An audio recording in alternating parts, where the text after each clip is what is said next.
Jorge Durán, cuando yo le dije a mis amigos que estábamos conversando, se sorprendieron. Benedicto Jiménez, que creó el GEI y que lo dirigió, se refería a ti como el segundo tigre con alas de Sendero Luminoso, el primero siendo Abimael Guzmán. Por otro lado, Abimael Guzmán, en su libro Las dos colinas, me acusaba a mí de ser responsable por la derrota en el sur de Sendero Luminoso, en base a estrategias y escritos que había hecho al respecto y algunas acciones internacionales. Y también de ser responsable por haber escrito El otro sendero, de alejar a los jóvenes de la guerra popular. Entonces, la pregunta es, ¿qué ha pasado desde entonces? Varias cosas. Por un lado, tú has sufrido varios años de cárcel en el Perú. Y yo, por otro lado, he sido bombardeado, según la policía, más de 500 kilos de bombas. Pero los tiempos han pasado y ni tú ni yo estamos viviendo en 1980, sino 1990, sino estamos viviendo el presente y viendo el futuro del Perú. Lo que se dice ahora es que tú eres la persona que marca el rumbo ideológico de todos estos movimientos populares que quieren cambiar la relación entre los dueños del suelo y los dueños del subsuelo. Y cuando nosotros hemos hecho una propuesta al respecto que dice que el problema efectivamente en el Perú es que hay que definir los derechos de propiedad de las clases populares para poder llegar a un acuerdo razonable de largo plazo con las compañías que explotan el subsuelo, minería, gas, petróleo. La primera respuesta positiva que nosotros recibimos es la tuya y de las personas que tú influencias. Me parece importantísimo que el pueblo peruano escuche cuál es tu punto de vista. Gracias, Jorge. Pasando por Marx, la propiedad es lo que define el sistema de Estado, ¿no? Y de ahí el sistema de gobierno. Este sistema de propiedad, por ejemplo, sostiene a la Constitución, sostiene cualquier ordenamiento. Y si entramos a eso, estamos entrando a la guarida, a la esencia, al nervio de todo el ordenamiento político y social. Por eso tiene importancia. Por eso resaltamos ese esfuerzo de tratar el tema. Pero la visión es que esa propiedad es como derecho fundamental para los ciudadanos, para las comunidades.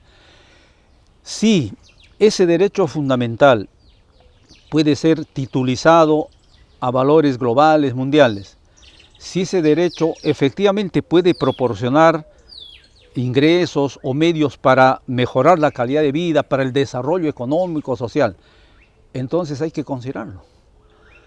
¿Cuál es el fenómeno, el mérito de los grandes movimientos sociales transformadores? Y me atrevo a decir que ese cambio debe serlo.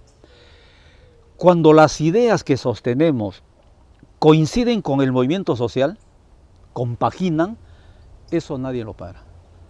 Si planteamos como derecho fundamental que se valorice la propiedad sobre los recursos naturales en forma correcta, global, mundial, adecuada, eso de por sí está atacando fuentes de conflicto, fuentes de corrupción, fuentes de mayor pobreza y de desintegración social. En esa medida, ninguna comunidad, ninguna colectividad podría decir, no entro, no lo hago. Sería excluirse del movimiento y nadie puede excluirse del movimiento social. Por eso es que cuando les pedimos, por supuesto, en términos muy respetuosos, a los grandes propietarios hagan un esfuerzo de ir al fondo de este tema de la propiedad, no pueden ellos dejar de considerar a los protagonistas de la creación de riqueza, las comunidades, la nación propietaria y sus trabajadores, sus habitantes, a los que ahora se les envía policía, se les tira gases, se les seca la laguna, se les desvaloriza su tierra, no se les recibe. ¿Cómo puede haber siquiera un término de diálogo o de entendimiento si hay ese abismo generado por el régimen de propiedad. Entonces, es muy importante. Y que vayan al fondo incluso de la cuestión filosófica, como dije, de su propia existencia, ¿no? A ese paso solos se están poniendo techos, límites, trabas y tal vez una fosa adelante a la que se pueden caer, ¿no? Bueno, hay movimientos que de repente se han impulsado frente a esta problemática, pero únicamente ven como un factor, únicamente ven como un problema el tema, en este caso, ambiental, ¿no? Muchas organizaciones sociales, muchos líderes de repente han visto solamente el tema del problema ambiental, cuando el problema, en este caso de carácter ambiental, es consecuencia ya del problema en sí. Porque el primer derecho vulnerado a las comunidades y a la población es el derecho a la propiedad. Mi nombre es Jorge Mamani Romero. Actualmente radico en Arequipa ya más de 10 años. Quien habla, últimamente estaba asumiendo el cargo de presidente de la Asamblea Popular de los Pueblos de Arequipa. Obviamente la actividad que he venido desenvolviendo durante todo este tiempo ha sido una labor de participar muy activamente en la lucha y en la defensa del Valle de Tambo. En sí, el problema del derecho a la propiedad es un problema vital que hay que discutirlo, debatirlo hoy en nuestro país, ¿no? Yo no soy antiminero. Yo sé que si en determinado momento y circunstancias el pueblo, por X razones, llega al poder, va a tener que recurrir a la minería porque de ahí salen una serie de implementos que se necesita para la industria, ¿no? Sabemos, pero debe ser acorde a los momentos actuales. Reitero, no nos oponemos al diálogo, pero si vamos a discutir con razones, fundamentos, ¿no? Y que se escuche a las partes. Mi nombre es Miguel Vega Alvear, he sido presidente de la Confederación de Empresarios del Perú, de la Sociedad Nacional de Industrias. Actualmente presido el Club Empresarial, pero hablo a título personal y como empresario.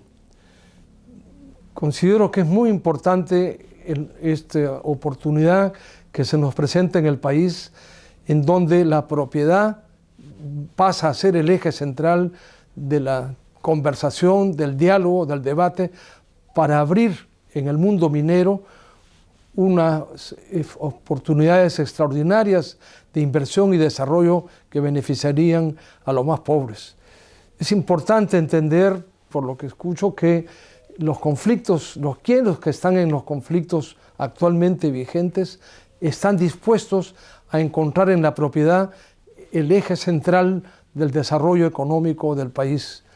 Me parece una iniciativa extraordinaria y una oportunidad para que realmente sea la fuente del diálogo, del entendimiento, que asegure el bienestar que tanto espera nuestra nación, dada la enorme riqueza que dispone.